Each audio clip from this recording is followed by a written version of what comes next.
उमापतिं सुरगुरुं वन्दे जगत्कारणं वन्दे पन्नगभूषणं मृगधरं वन्दे पशूनां पतिं वन्दे सूर्यशशाङ्कवलिनयनं वन्दे मुकुन्दप्रियं वन्दे भक्तजनाश्रयं च वरदं वन्दे शिवं शङ्करम् ॐ मृत्युञ्जयाय रुद्राय नीलकण्ठाय शम्भवे अमृतेशाय शर्वाय महादेवाय ते नमः।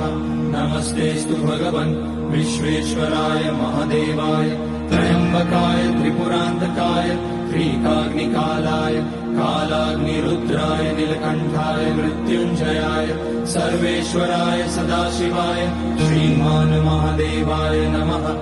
ॐ नमः शम्भवाय च मयोभवाय च नमः शङ्कराय च मयस्कराय च नमः शिवाय च शिवतराय च ॐ